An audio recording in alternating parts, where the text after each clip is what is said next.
Warm greetings, my viewers. It's always a joy weekly to appear before you, whoever you are, wherever you may be.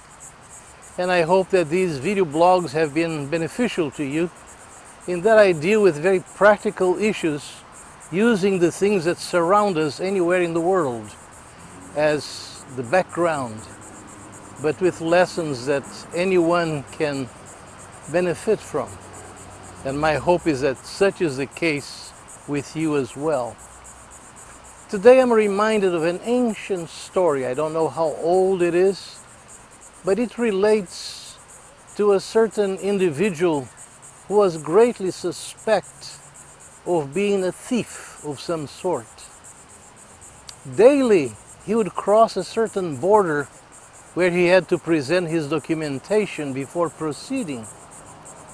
So the guards at that gate would look in great detail at everything that was on the horse, rather not a horse but a donkey that he had with him.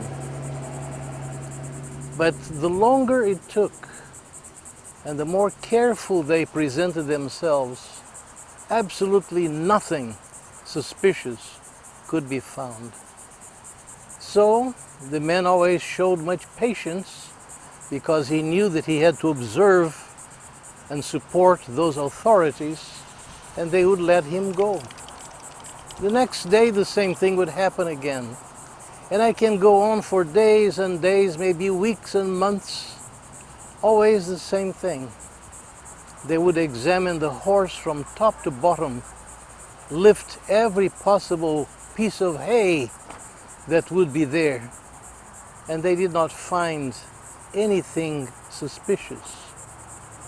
Meanwhile, the interesting thing is that the young man grew up a little more and became extremely wealthy and decided to throw up a party for friends of his, for some neighbors, and he invited those border guards to come as well.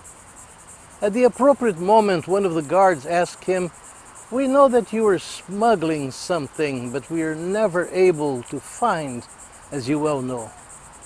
Now that things are more settled for you, would you satisfy our curiosity and tell us what were you bringing across that border day after day after day?" And very simply, the guy responded, "Nothing more, nothing less than donkeys." The idea is that each day was a different donkey that he was bringing, and he was able to develop a good herd, if the word is applicable, of donkeys, a good collection of donkeys that he was able to sell, and that was the cause of his enrichment and the wealth that he acquired. Of course, we laughed at his creativity, and yet we cannot put our seal of approval on what he was doing, because obviously anything that is dishonest does not have the benediction of Almighty God.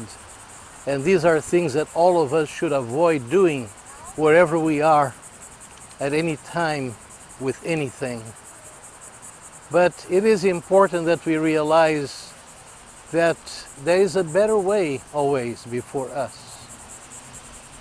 Businesses can be honestly carried on, bringing the lucre, the advantages that are necessary to the one doing that business, the one that is selling his products. And hopefully that will continue to augment anywhere on earth and bring the necessary fortune that the commercial individual is able to secure.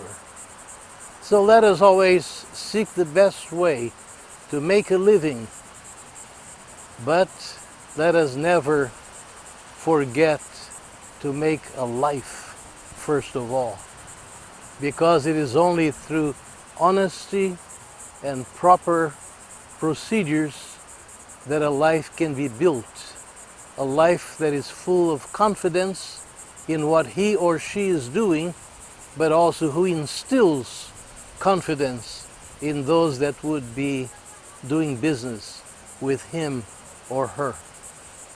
So take to heart once again and consider these lessons and do the best that you can using your creativity in an honest and productive way for the benefit of others and obviously for your own personal advantage as well.